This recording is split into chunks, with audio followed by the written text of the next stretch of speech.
Vamos a proseguir con la parte de métodos de obtención de imágenes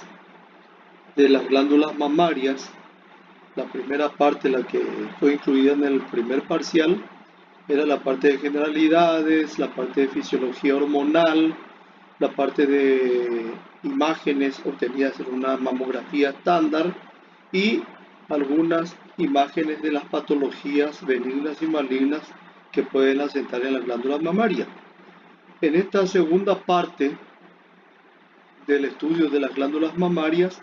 vamos a abarcar algunos otros tipos de estudio imagenológico de estas estructuras glandulares mamarias y vamos a pasar de manera bastante rápida estas otras metodologías de estudio que son exclusivamente ya complementos de la mamografía. Sigue siendo entonces el estudio radiológico de las glándulas mamarias la de mayor importancia, la que mayor cantidad de datos aporta, y estas otras modalidades de estudio mamográfico que vamos a estudiar ahora, perdón por la redundancia, constituyen nada más que como complementos que tienen sus aplicaciones y sus indicaciones precisas para indicar como elementos que van a aumentar un poco más la claridad de las glándulas en cuanto a presuntas o confirmadas patologías asienten en las mismas. Vamos a hablar de la resonancia magnética mamaria, haciendo primero una descripción general. La resonancia magnética de las mamas es un examen que se utiliza para detectar patología cancerígena u otras anomalías que puedan asentar en las mamas. Una resonancia magnética captura varias imágenes de las glándulas mamarias y se combinan estas imágenes obtenidas por el resonador en una computadora para crear imágenes con los detalles que evidentemente colaboran o aumentan la precisión de las imágenes obtenidas en un estudio radiológico mamario estándar. Generalmente la resonancia magnética se realiza después de haber hecho una biopsia con un resultado positivo de cáncer y por ende el médico necesita más información, por ejemplo, sobre la extensión de la enfermedad. En otras personas se puede utilizar un estudio de resonancia magnética mamaria junto con mamografías como una herramienta de detección de cáncer de mama. Ese grupo de personas que van directamente ya de la mamografía y a la par de eso ya en prosecución del estudio mamográfico, radiológico mamográfico, ya directamente al estudio con la resonancia, incluye también a mujeres que por el interrogatorio clínico tienen un alto riesgo de padecer cáncer de mama, importantes antecedentes familiares o ya cuentan con alguna mutación genética que pueda hacer sospechar con bastante precisión la posibilidad de que desarrollen un carcinoma mamario.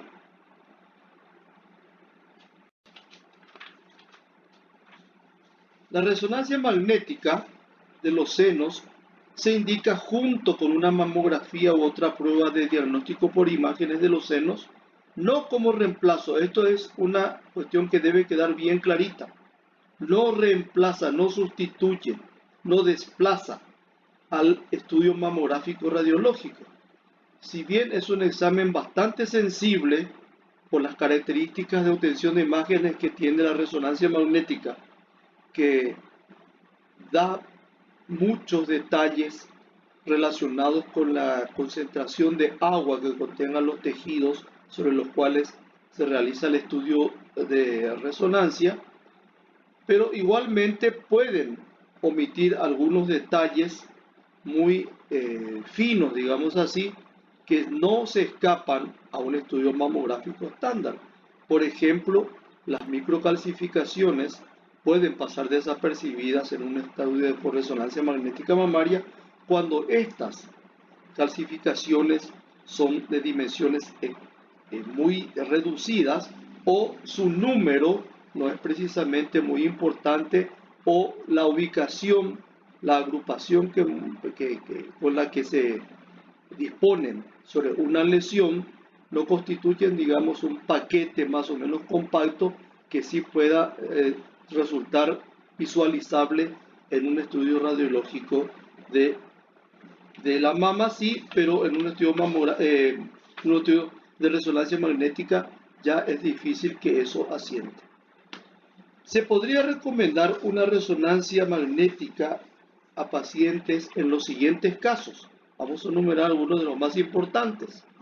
Cuando se ha diagnosticado cáncer de mama y el médico quiere determinar la extensión de la lesión. Sabemos por los detalles técnicos, digamos así, a los que recurre el resonador para obtener imágenes, que la mayor concentración de agua en un tejido facilita enormemente la obtención de imágenes porque el átomo de hidrógeno y específicamente el protón del núcleo del átomo de hidrógeno es el que utiliza el resonador para ir configurando las imágenes. Cuanto más laxo sea un tejido, su concentración de agua es mayor y como resultado de eso, la concentración de átomos de hidrógeno también. Entonces se le está dando al resonador un terreno muy fértil para que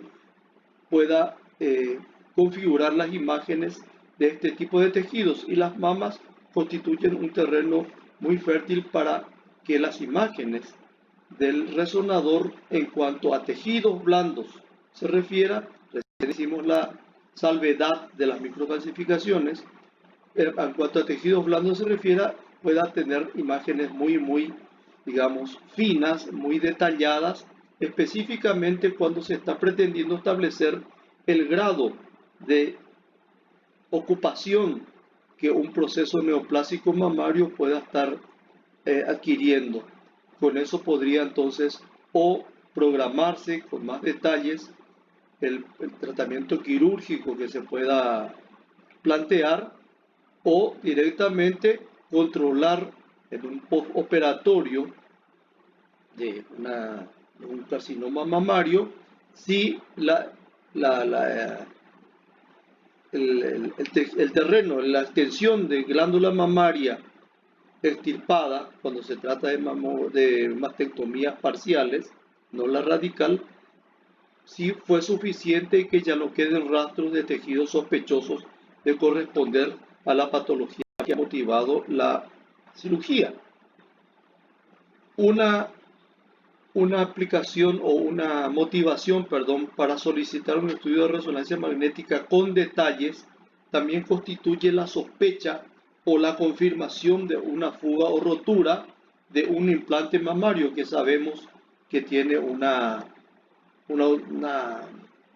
utilización muy amplia últimamente en mujeres y que obviamente también están expuestas estas glándulas con su prótesis colocada a traumatismos que pudieran ocasionar soluciones de continuidad en la cápsula de estas estructuras protésicas. Otra indicación sería el alto riesgo de tener cáncer de seno cuando están estas establecidas en base al interrogatorio, antecedentes familiares u otros factores de riesgo que pudieran detectarse en la consulta clínica especializada. Tener importantes antecedentes familiares de cáncer de mama o también de cáncer de ovario configuran otros de los motivos por los cuales se puede solicitar la complementación de la mamografía con una resonancia magnética mamaria. También cuando las glándulas mamarias presentan tejidos muy densos, que las mamografías no llegaron a detectar la presencia de cáncer de mama, pero tenemos interpuesta entre la parte de la obtención mamográfica, indicada o no de acuerdo a la densidad tisular de estas glándulas, y por otro lado, en el otro extremo le tendríamos la resonancia en el medio, y de aplicación mucho más fácil, más accesible, incluso económicamente más al alcance de la población, el estudio de la ecografía mamaria para mamas densas. Así que ahí se aleja un poquitito la necesidad de solicitar una RMN de glándulas mamarias ante mamas densas o de personas jóvenes. También tenemos otra indicación que podría ser la de tener ya antecedentes confirmados y a veces ya postquirúrgicos, decíamos hace un rato, de una mastectomía por un carcinoma mamario que requiera a veces tratamientos complementarios como terapia radiante o quimioterapia, y también los controles que podrían ser mucho más refinados, digamos así, en cuanto a imagenología se refiere, de los grados de desarrollo posterior o recidivas o extirpación insuficiente del foco lesional mamario en el acto quirúrgico que precedió a todos estos estudios. En conclusión, podemos decir que la resonancia magnética de los senos se indica siempre junto con una mamografía u otra prueba de diagnóstico por imágenes de los senos, incluso la ecografía cuando se trata de personas jóvenes con mamas densas, etc., pero nunca como reemplazo de la mamografía. Si bien es un examen imagenológico bastante sensible, también, al igual que otros métodos de estudio de imágenes, puede tener algunos, digamos, riesgos, pero no riesgos en cuanto a dañar la salud de la persona sometida a este tipo de estudios, sino de aportar datos que podrían resultar como falsos positivos. Tenemos así como en el paquete de riesgos a estos resultados falsos positivos. Una resonancia magnética de la mama puede identificar áreas sospechosas, pero que después de una evaluación más exhaustiva, como una ecografía o una biopsia, resultaron ser benignas. Estos son los resultados que se conocen como falsos positivos, pero tiene en contrapartida estos falsos positivos unos factores, digamos, personales y familiares que traen y que deben ser tenidos en cuenta. Un falso positivo puede pasar un estado de ansiedad tal y necesaria, tanto en las pacientes, y más todavía si además de eso se indican algunas pruebas adicionales como para confirmar el diagnóstico presuntivo aportado por la imagen de resonancia, y acarrea esto, como decimos, un estado de ansiedad tal en la persona afectada y en su entorno familiar cercano. Otro de los riesgos, pero en proporción muy, diríamos hasta exageradamente rara, es la reacción alérgica al medio de contraste que con mucha frecuencia es utilizado en los estudios de resonancia magnética de mama. Porque estos medios de contraste pueden provocar eventual y muy raramente, repetimos, reacciones alérgicas y complicaciones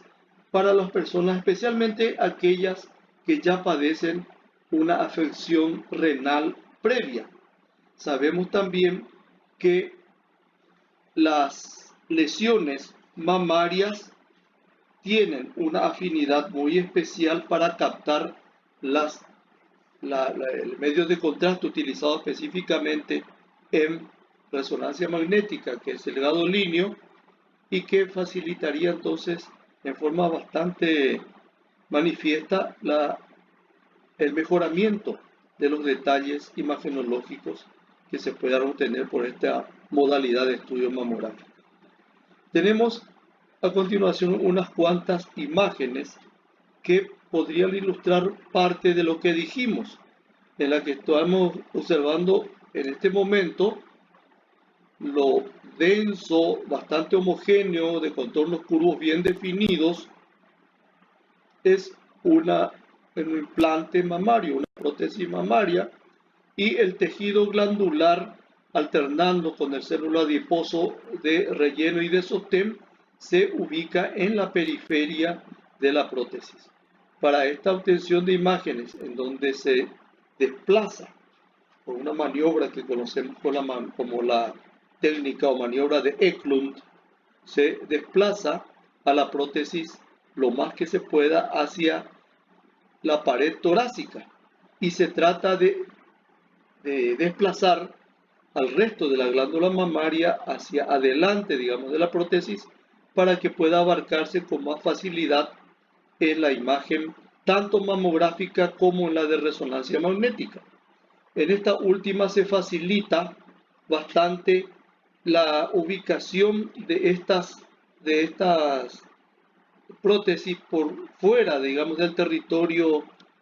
interesante para la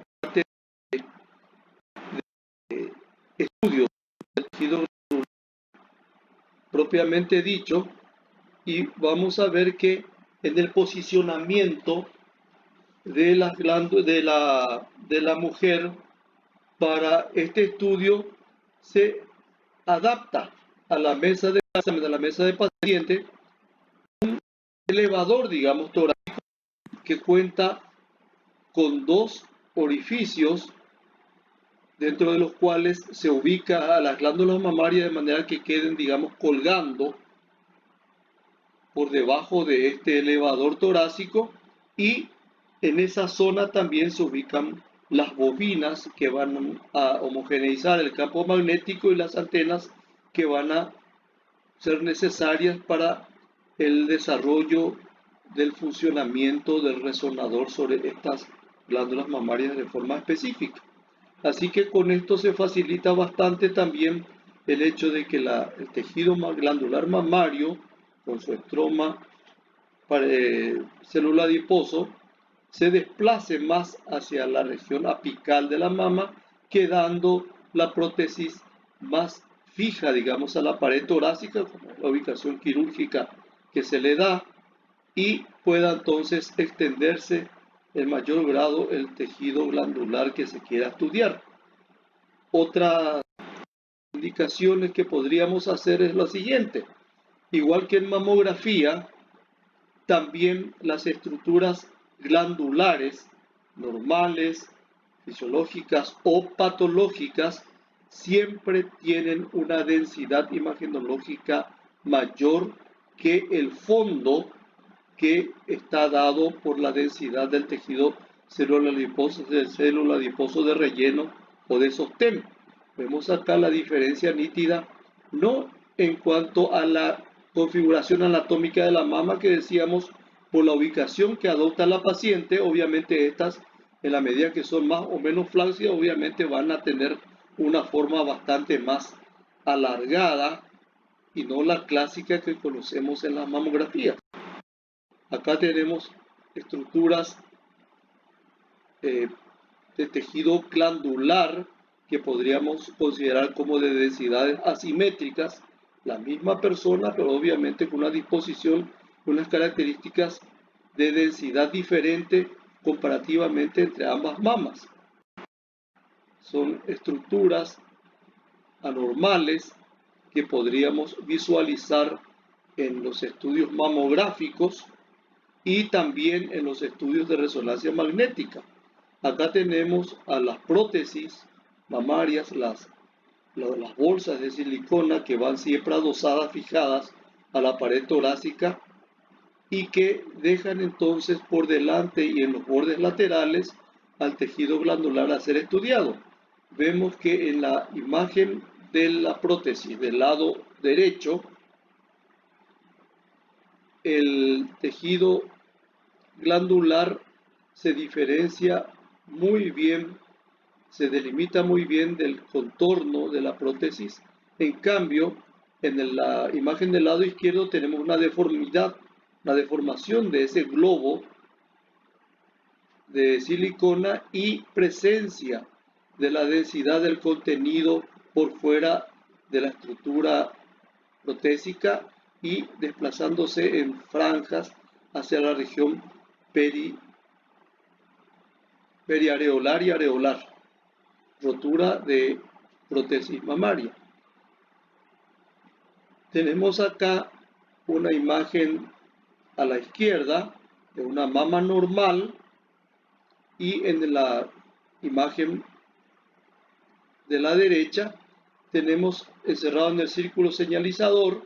a estructuras densas que no tienen precisamente las características de un tejido glandular normal e incluso las densidades, digamos, nodulares pequeñas de mayor acentuación en cuanto a su estructura podrían corresponder eventualmente a calcificaciones. Las características de esta lesión que están ahí señalizadas podrían en compaginación con otros datos clínicos e imagenológicos corresponder a lo mejor a una lesión patológica, porque en el perfil superior, cerca del borde superior del contorno mamario, tenemos una depresión y presencia también de estructuras densas que podrían ser prolongaciones de una lesión maligna, que es la que está centralizada en ese punto. Acá tenemos imágenes asimétricas, digamos así, una glándula mamaria, digamos, de persona de mediana edad, en donde está más o menos balanceada la proporción de tejido glandular y de tejido celular adiposo de relleno, y en la imagen del seno derecho, una imagen densa, redondeada, de interior inhomogéneo y contornos bastante imprecisos, especialmente hacia su hemiscircunferencia lateral externa. Podría corresponder en consecuencia a un proceso neoplásico de la mama. Obviamente que esta única imagen no es suficiente como para clasificar a esa imagen observada allí como la correspondiente a un proceso neoplásico. Tenemos nuevamente imágenes de densidades asimétricas. Tenemos en el lado derecho una imagen polilobulada bastante irregular en sus contornos, reuniendo características imaginológicas muy compatibles con un proceso neoplásico mamario, y aparentemente en el círculo central podrían visualizarse imágenes de calcificaciones pequeñas. Así que estaría más o menos ya completo la serie de requisitos que habitualmente califican a una imagen mamográficamente anormal con un proceso neoplásico, confirmado probablemente por una imagen de resonancia como la que estamos mirando acá. Esto ya lo vimos al principio, y con esto finalizamos esta exposición sobre resonancia magnética de las glándulas mamarias.